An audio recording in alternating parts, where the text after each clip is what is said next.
Good afternoon, everyone. Welcome to this episode of Serpente Sunday. Today is Sunday, August 13th, 2020. I'm Lori with Behavior Education. Today's video is going to be a mini class on emergency preparedness for snakes, specifically on the subject of identification and proving ownership. Now, why would I choose that as my first emergency preparedness topic when I could have chosen things like evacuation, sheltering in place, putting together an emergency preparedness kit? I chose this specific topic because in the 4 years I was the Community Animal Response Coordinator for the City of Colorado Springs, which included 2 deployments, one as the Animal Emergency Response Branch Director during the 2012 Waldo Canyon Fire and as the Large Animal Shelter Coordinator for the 2013 Black Forest Fire. One of the things that struck me that animal owners weren't prepared for was how to specifically identify their animal from the other animals that were brought in during emergency evacuations. So for example, if you had 2 children's pythons that look similar or identical in the shelter, and you're an owner coming to claim one of them, how are you going to know which one is yours if they both look pretty much the same and they're both the same size and the same sex? Do you know how you can tell your children's python from someone else's? That's just an example. We actually had that exact situation happen with 2 horses during the 2013 Black Forest Fire in Colorado, where we had 2 bay horses that came in of the same breed, approximately the same size, with no white markings or other unique identifiers on their body. And the owners, or the people that were at the shelter trying to identify if their horse had been brought in and was looking for a bay horse with no white markings, and bay is a color that's basically reddish brown with a black mane and tail, they couldn't tell the difference between the 2 horses, and they weren't microchipped and they weren't tattooed, and they had no other permanent forms of identification, and it became a real issue. So we're going to go over identification and how you can identify your individual snake from others that might be at a location if you were trying to reclaim it. We're also going to go over how you can prove that you are the actual owner of the snake when you go to claim it. And yes, this came up for me during both of my emergency deployments in these incidents. I had to charge 2 different individuals with theft because they came to the emergency shelter and they claimed animals as their own that weren't theirs. The shelter workers and the emergency responders on duty at the time didn't do their due diligence to make sure that the person who arrived and said, "This animal's mine," actually had proof of ownership. And so it's really important that on the side of emergency responders and emergency shelter personnel, they're being diligent about making sure the person who shows up to claim the animal is actually the person the animal belongs with. And then it's your job as the animal's caretaker or the animal's parent to have ownership paperwork or other means of proving that you are the actual person that that animal belongs to. Because these things actually came up in real life, and because I could see them coming up with reptiles, I decided to make this the topic of this mini lecture. Welcome to this in our video series on emergency preparedness for snakes. This particular lesson is on identification and ownership. Why would you need to identify your snake? If your snake becomes lost or stolen, you have to be able to identify your snake from other snakes that may be at the facility where you go to claim it, and you have to be able to prove that it belongs to you. This is something you definitely want to plan ahead for in case you become separated from your snake unexpectedly due to escape, theft, fire, flood, tornado, hurricane, or some other emergency. If you're faced with an emergency evacuation, for example, and you haven't planned ahead for how you're going to identify your snake, then you're going to be scrambling to figure out some way to slap some identification on it in a temporary manner. And you might put some duct tape around your snake and write your name and telephone number on it, or some vet wrap, or you might be taking fingernail polish and trying to mark it. It's much better if you plan ahead now and come up with some semi-permanent or permanent ways to be able to identify your animal from others. Here are some options for consideration in regard to identification methods: photographs and video of your snake, microchipping your snake, or DNA fingerprinting your snake. I'm going to go over each of these individually. So when you are using photos and video for your own purposes to be able to identify your snake, these are some things that I recommend you consider. Definitely photograph any head stamp and photograph the eyes up close. Any unique color or markings, make sure that those are captured in your media. Scars or permanent disfigurement. So if your animals had to have an eye removed, or if they've had some type of surgery and they have permanent scarring from that, you definitely want to make sure that's in your videos and that that is in your photos. Make sure that you get video and photos of your snake from all angles. That means from the back, from the bottom, from the front, from the rear, and both left and right sides. So all angles of your animal should be photographed, and you should have video of that. You want to obtain those photographs and video at 3 stages of your snake's shedding cycle and in between shed cycle. So you want to get photos and video of your snake from all angles right after it's freshly shed, and then about midway between sheds, and then during ecdysis or when the snake's in blue. So that no matter what life stage your snake's in, you have photos and video that show that that's clearly your animal. If you're able to put any kind of voiceover or text on the photographs or video that have identification information specific to your snake, include that. I've got a couple of photos here that I just did real quickly. One is sort of minimalistic. It says hypo male hatched 8/13/17. That is my Morelia Bredli Captain Pike. And that was just a real quick photo that clearly shows him and his markings, and a little bit of information is typed on there about him. In the upper right corner, you can see my Morelia Bredli Ronin, and I have much more information on that photograph. It says normal stonewashed male. It has this hatch date, when I obtained him, that I'm the owner, and who bred him. You could also put his microchip information on there, any registration information, any emergency contacts that you have, your veterinarian or breeder's information, any unique information that's connected to your snake. If you're able to, you can include that in the video and the photographs that you keep on record for yourself to be able to identify your own animal. Now, identification through microchipping, hands down, I think is the best. We microchip all of our animals here, and we've done that for years. I highly advocate microchipping your animals. There are a couple of different types of chips. The normal sized chip is about a ½ inch long. It's shaped like a cylinder. It's about the size of a grain of rice. There are also mini chips that are about a ½ inch long, and those are the ones I tend to use because they both work the same and they're much smaller to implant in your animal. And a microchip is just an electronic device that's coded with a unique identification number that can be scanned, and that identification number shows up on the scanner, and no other animal is going to have that same identification number. It is usually injected under the skin or implanted in soft tissue. So for snakes, dogs, cats, some other mammals, it's implanted under the skin or subcutaneously. For horses, for example, it's implanted in the nuchal ligament of the neck, about halfway between the poll and the withers. So it's just going to depend on the species. But typically snakes are microchipped under the skin on their left side. And I've seen that done 2 to 4 inches behind the head under the skin of the left side, and I've also seen it done 2 to 4 inches anterior of the cloaca on the snake's left side.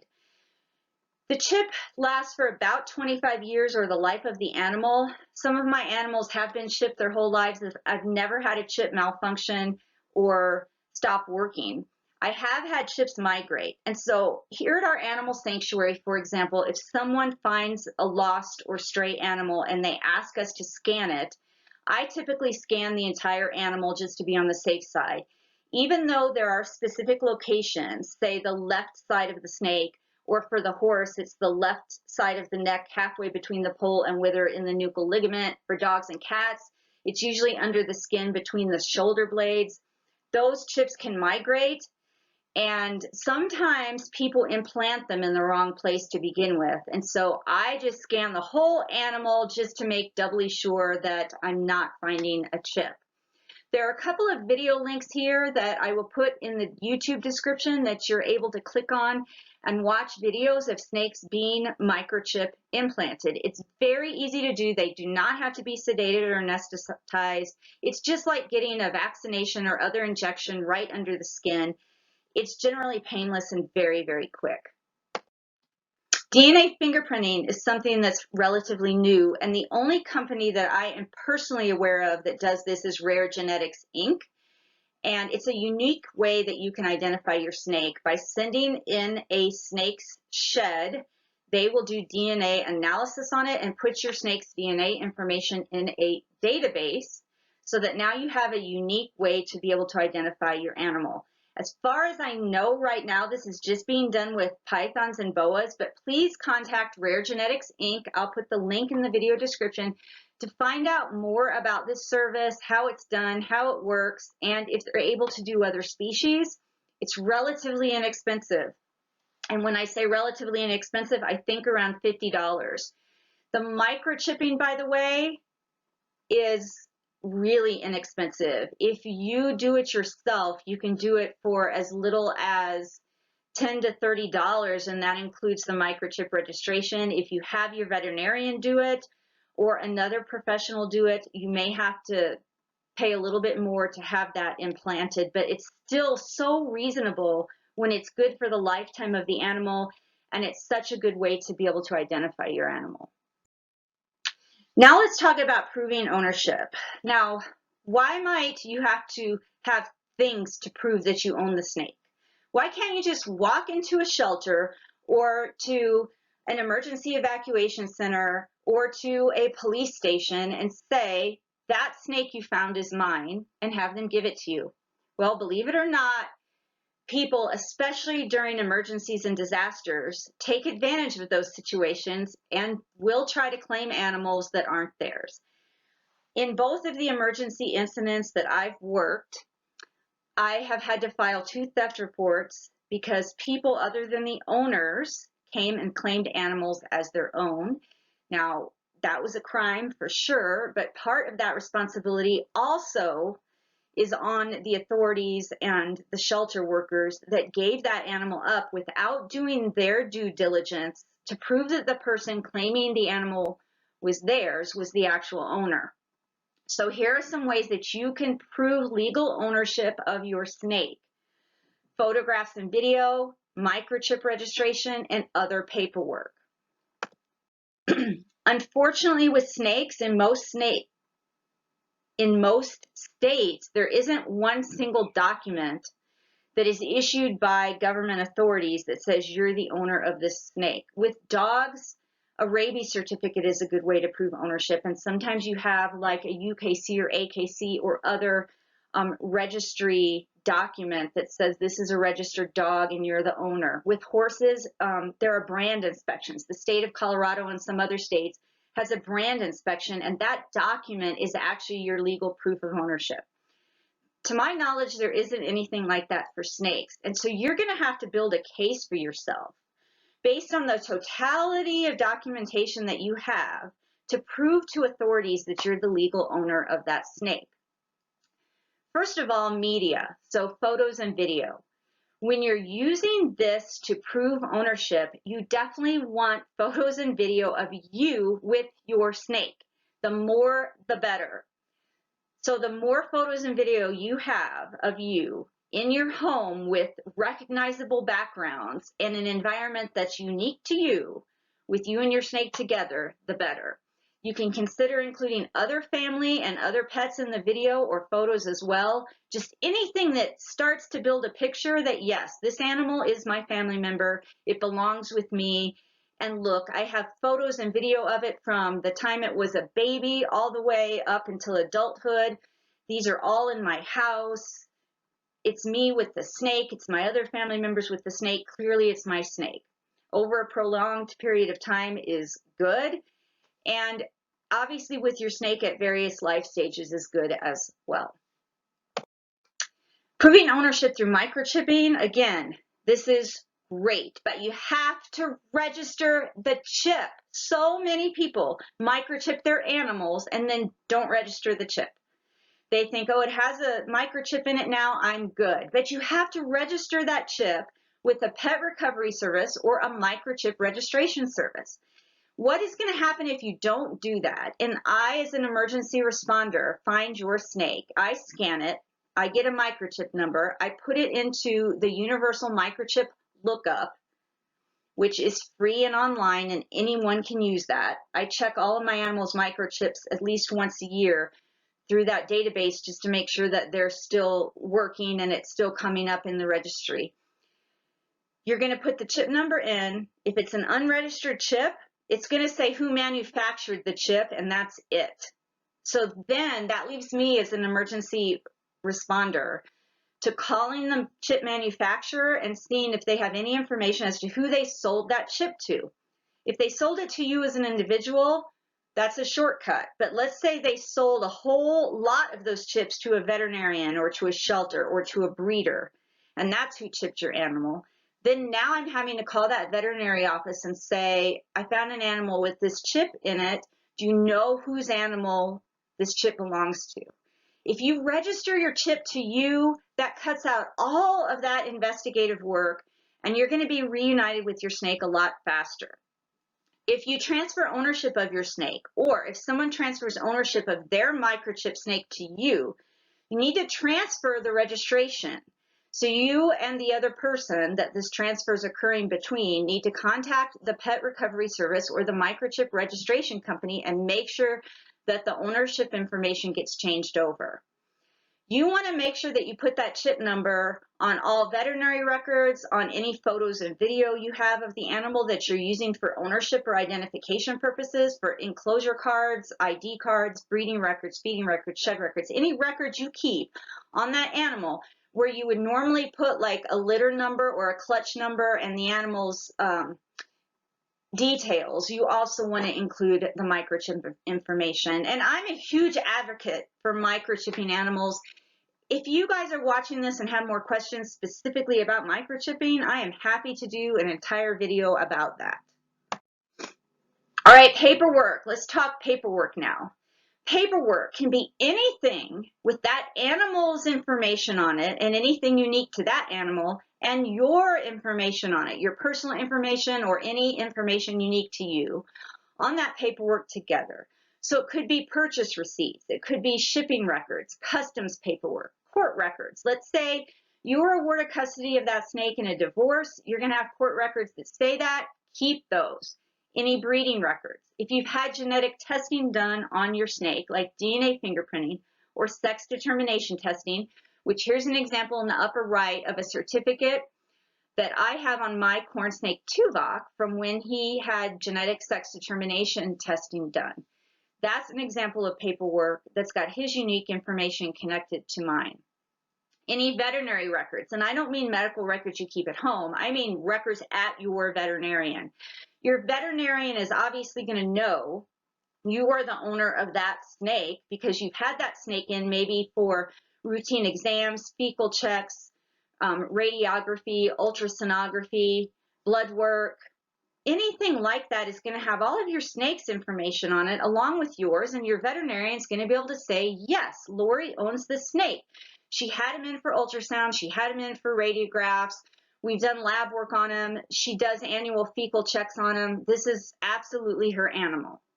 You want to back up any of your records on hard copy, like in a paper file. At least that's what I do. I have paper files on all my animals, and I also keep all of those records electronically, either as a PDF, a Word document, or a photograph electronically.